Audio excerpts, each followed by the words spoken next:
बिस्मिल्लाहिर्रहमानिर्रहीम। अस्सलामुअलैकुम। कैसे हैं आप सब? होपफुली आप सब ठीक ठाक होंगे। हम भी अल्हम्दुलिल्लाह से बिल्कुल ठीक हैं। So welcome back to another vlog.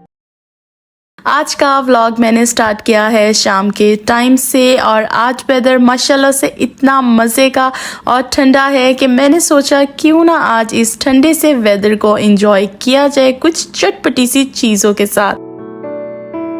तो मैंने बनाए हैं पोटैटो कटलेट्स और यहाँ पर मैं इनको फ्राई कर रही हूँ। तो ये रेसिपी बहुत ही इजी, सिंपल और टेस्टी है और आई होप कि आप सभी को ये रेसिपी आती होगी। और अगर आप मेरे प्रीवियस व्लॉग्स चेक करें ना तो ये रेसिपी मैंने शेयर भी आप सबके साथ की है। तो जनाब आज का व्लॉग बहुत ही इंटरेस्टिंग होने वाला है आप सभी के लिए, क्योंकि आज के व्लॉग में मैं शेयर करूंगी किचन के कुछ इम्पॉर्टेंट और नेसेसरी गैजेट्स जिनका होना हमारे लिए कितना ज़्यादा ज़रूरी है। और अगर हमारे किचन में ये चीज़ें हो ना तो हमारा टाइम भी सेव होगा और पैसे तो आई एम श्योर सेव हो ही जाएंगे। तो चलिए जी स्टार्ट करते हैं आज का मज़ेदार सा व्लॉग। फ़िलहाल यहाँ पर मैं चीज़ें फ्राई कर रही हूँ और ये सारा कुछ रेडीमेड ही है। सिर्फ मैंने पोटैटो कटलेट्स ही घर पर बनाए हैं और बाकी सारी चीज़ें रेडीमेड हैं। तो रेडीमेड चीज़ें भी वैसे अगर आप लेकर आए ना तो आपका टाइम बहुत ज़्यादा सेफ हो जाता है। आज मैंने आपके साथ एक छोटी सी ये टिप भी शेयर करनी है कि अगर आप चाहते हैं कि आपके सैंडविचेस बहुत ही टेस्टी और यमी बने तो आपने क्या करना है। अक्सर आप क्या करते हैं कि सैंडविचेस जब बनाते हैं तो आप टोमेटो केचप यूज़ करते हैं, लेकिन नहीं, अगर आप टोमेटो केचप के बजाय ना कोई भी क्रीम चीज़ यूज़ करेंगे और रेंच सॉस या कोई भी दूसरी मेयो सॉस आप यूज़ करेंगे ना जो स्पाइसी भी होती है और जिसका फ्लेवर बहुत अच्छा होता है, तो आप देखिएगा कि आपके सैंडविचेस या बर्गर्स कितने मज़े के बनेंगे। तो आपने केचप बिल्कुल भी अपने रेगुलर सैंडविचेस में यूज़ नहीं करनी, तो फिर आप देखिएगा कि रेस्टोरेंट स्टाइल जैसा ना टेस्ट आएगा आपके सैंडविचेस का। तो ये आपकी आज की इम्पॉर्टेंट टिप थी, तो आई एम श्योर कि आपको अच्छी लगेगी। और आइसबर्ग लेटस भी अगर आप यूज़ करेंगे ना सैंडविचेस में तो भी सैंडविचेस का टेस्ट बहुत अच्छा आता है। मैंने नॉर्मली देखा है कि जब सैंडविचेस सब बनाते हैं ना तो उसके अंदर आप कैबेज यूज़ करते हैं। कैबेज का टेस्ट ना बिल्कुल भी अच्छा नहीं आता सैंडविचेस के अंदर, तो अवॉइड किया करें कि आप वो ना यूज़ करें। और उसका सब्सटीट्यूट आप कर सकते हैं कि आप आइसबर्ग लेटस यूज़ कर सकते हैं या सैलड लीव्स भी आप यूज़ कर सकते हैं। तो सैंडविचेस का ना टेस्ट बहुत अच्छा आता है। ये देखें जी, ये वाले आज के सारे स्नैक्स हैं जो मैंने प्रिपेयर किए हैं और इंजॉय किए।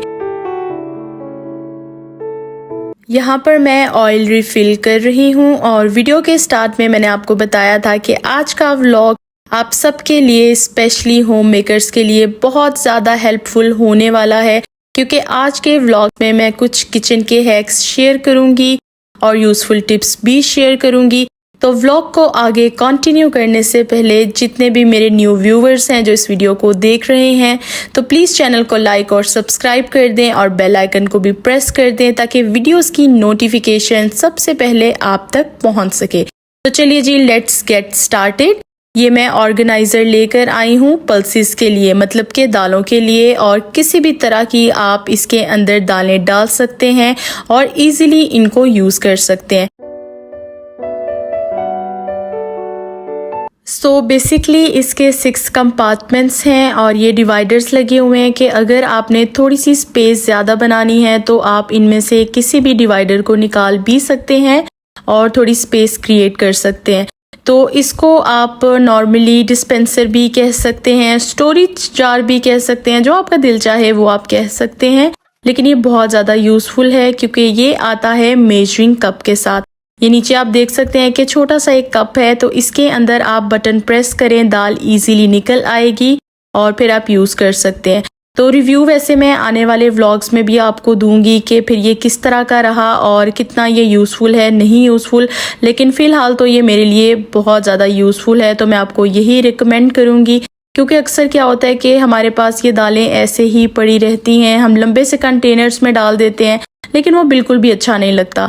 ये मुझे बहुत अच्छा लगा और मैंने परचेज़ कर लिया। जैसा कि आप देख सकते हैं कि मैंने डिफरेंट टाइप्स ऑफ दालें और चने डाले हैं, जैसा कि ब्लैक चने हैं, राजमा है, येलो चना दाल है, मसूर दाल है, थोड़े से सीरियल्स हैं। तो एक कंपार्टमेंट मैंने ऐसे ही रहने दिया है क्योंकि मेरे पास चने नहीं थे, वाइट चने, वो जब लेकर आऊँगी फिर डालूँगी। अच्छा जी, ये है रेस्ट स्पून, यानी कि जो हम कुकिंग स्पैचुला यूज़ करते हैं ना, वो इसके ऊपर रख सकते हैं, क्योंकि नॉर्मली हमारी क्या रूटीन होती है, हम लिड के ऊपर रख देते हैं। तो मेरे पास पहले ग्लास का था लेकिन वो टूट गया, इस पर मैं प्लास्टिक का लेकर आई हूँ कि ये ईजीली टूटेगा नहीं। और जो सबसे इम्पॉर्टेंट किचन मशीनरी है ना, जो मैं आपको दिखाना चाहती हूँ, वो ये आटा गूंदने वाली मशीन है, जो 3 डिफरेंट अटैचमेंट्स के साथ आती है। आप इसके साथ आटा भी गूंद सकते हैं, किसी भी तरह की डो रेडी कर सकते हैं, आप एग्स को विस्क कर सकते हैं और क्रीम बीट कर सकते हैं। हर तरह का आप इससे काम कर सकते हैं, जो बहुत ही ज़्यादा यूज़फुल है स्पेशली हमारे किचन में। तो ये आपको मैं रिकमेंड करूँगी सभी हाउसवाइफ्स को, सभी होम मेकर्स को, कि अपने किचन में आप और कुछ लेकर आए ना आए, लेकिन ये एक मशीन सभी के पास ज़रूर होनी चाहिए। मैं आपको यूज़ करके भी ये दिखाती हूँ। सबसे अच्छी बात मुझे इस मशीन की ये लगी है कि ये प्लास्टिक कवर के साथ आती है, जिसकी वजह से जब हम आटा गूंदने लगेंगे या कोई भी क्रीम हम बीट करने लगेंगे तो हमारी मशीन बिल्कुल भी डर्टी नहीं होगी। अब मैं आपको बताती हूँ कि किस तरह हमने आटा गूंदना है। जितना भी आपको आटा चाहिए वो आप रिक्वायर्ड या डिज़ायर्ड क्वांटिटी में ले लें, और उसके बाद आपने पानी ऐड करते जाना है नॉर्मली जितना आप करते हैं। और इसके ऊपर तो वैसे 2 मिनट्स लिखे हुए हैं कि 2 मिनट्स में आटा गूंद जाएगा और डो आपकी रेडी हो जाएगी, लेकिन मुझे बिल्कुल 1 मिनट लगा था और 1 मिनट में मेरी डो रेडी हो गई थी। तो ये वाले टूल से आप आटे को गूंद सकते हैं, और बिलीव मी ये बहुत ही अच्छी मशीन है। मैं आप लोगों को टोटली ये रिकमेंड करती हूँ।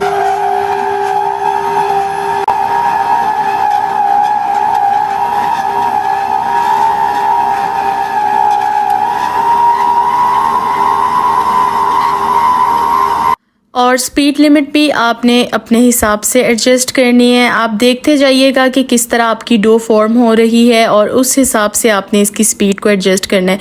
तो बिलीव मी ये 1 मिनट लगा था और मेरी डो रेडी हो गई थी। ये जैसा कि आप देख सकते हैं कि माशाल्लाह से कितनी अच्छी डो रेडी हुई है। तो मैं नॉर्मली जब कभी भी आटा गूंदती थी, वैसे तो हमारे घर में ममा ही उसको गूंदती हैं, लेकिन जब कभी भी गूंदती थी मुझे बहुत ज़्यादा प्रॉब्लम्स आती थी। कभी आटा पतला हो जाता था बहुत ज़्यादा, कभी बहुत ज़्यादा हार्ड हो जाता था। तो मैं तंग आकर ना फिर मशीन लेकर आई हूँ कि इसके अंदर अब मैं यूज़ करूँगी और मेरा काम रिड्यूस हो जाएगा। तो अगर आप बिज़ी हाउसवाइफ है ना, तो आपके लिए भी ये बहुत ही यूज़फुल है, क्योंकि बिल्कुल 1 मिनट लगता है, आप आराम से इसके अंदर आटा डाल दें और आराम से डो रेडी हो जाती है। तो बहुत ही यूज़फुल है, मैं आप सबको ये रिकमेंड करूँगी। और आज मैं आपके साथ शेयर करने जा रही हूँ खुशबूदार गरम मसाले की रेसिपी, कि घर पर आप किस तरह आसानी से गरम मसाला रेडी कर सकते हैं, वो भी मज़ेदार और खुशबूदार।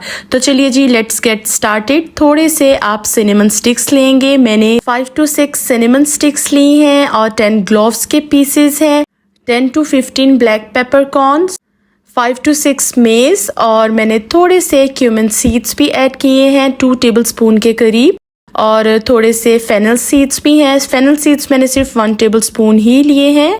3 से 4 बे लीव्स हैं, 10 ग्रीन कार्डमम्स हैं, और अगर आपके पास ब्लैक कार्डमम्स हैं तो आप वो भी यूज़ कर सकते हैं। मेरे पास अवेलेबल नहीं थी इसलिए मैंने यूज़ नहीं की। और 4 to 5 राउंड रेड चिलीज़ हैं। तो इसके अलावा अगर आपने दूसरे स्पाइसेस भी ऐड करने हैं ना, जैसे कि नटमेग है और दूसरे स्पाइसेस जो होते हैं, तो वो भी आप ऐड कर सकते हैं। फ़िलहाल मैं यही ऐड कर रही हूँ, और इन्हीं से मेरा होममेड गरम मसाला रेडी हो जाएगा, जो बहुत ही टेस्टी होगा। आप किसी भी खाने के अंदर यूज़ करें तो आप देखिएगा कि फ्लेवर कितना अच्छा आएगा खाने का,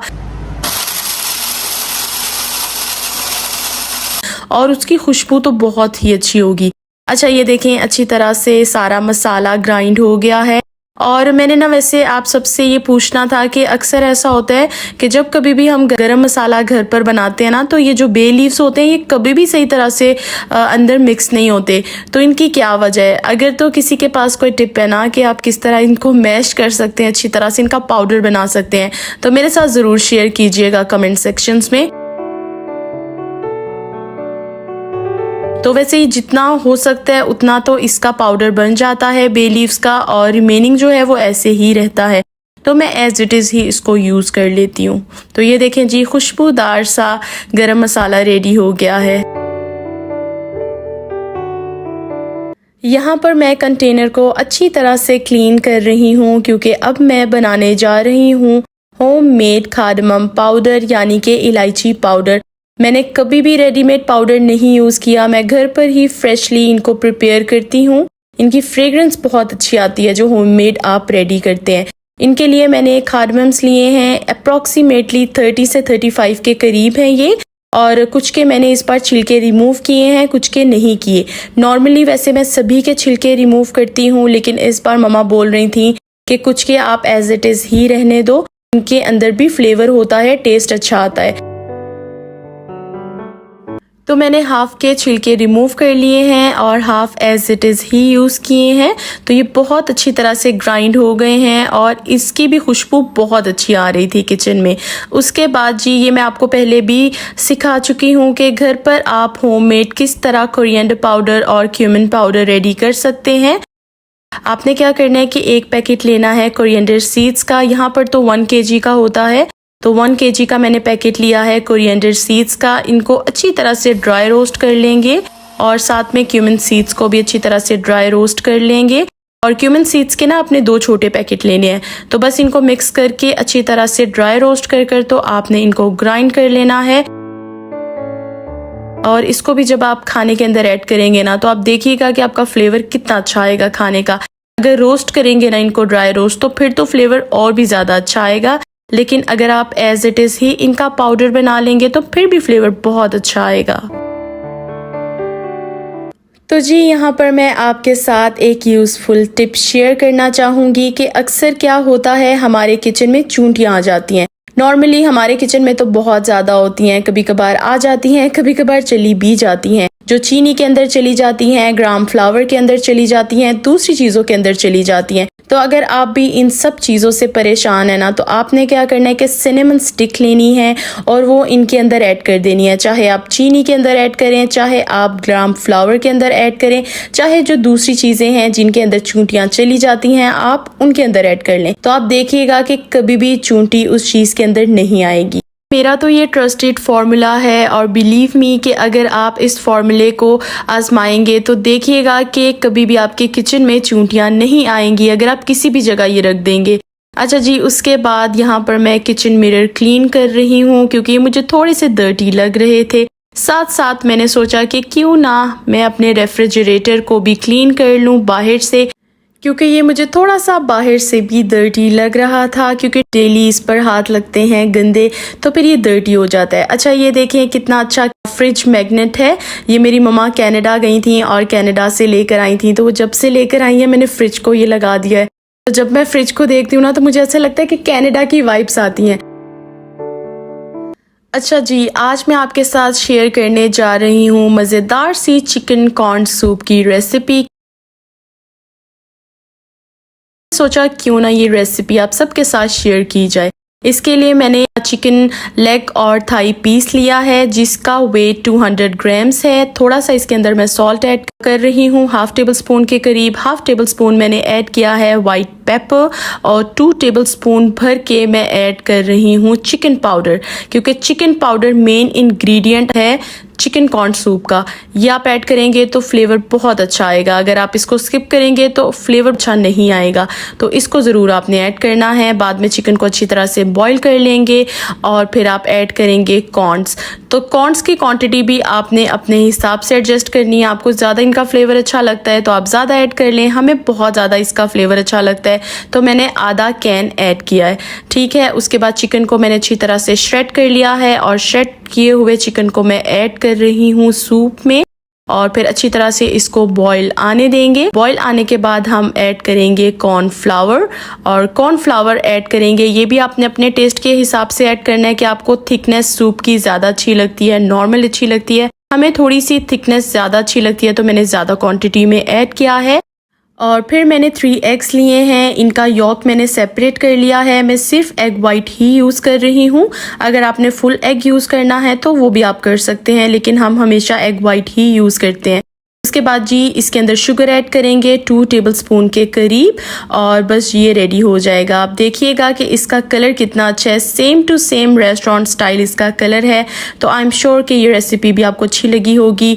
और इन केस अगर आपके पास वाइट पेपर अवेलेबल नहीं है तो आप ब्लैक पेपर भी यूज़ कर सकते हैं, लेकिन ब्लैक पेपर ऐड करेंगे ना तो सूप का कलर चेंज हो जाएगा। जैसा कि आप देख सकते हैं कि सूप का कलर माशाल्लाह से कितना अच्छा आया है। तो बस जी यही तक था मेरा आज का व्लॉग। आई होप कि आज का व्लॉग आपने एंजॉय किया होगा। अपनी बहुत सारी दुआओं में मुझे और मेरी फैमिली को याद रखिएगा। व्लॉग पसंद आए तो लाइक और सब्सक्राइब करिएगा। टिल देन अल्लाह हाफिज़।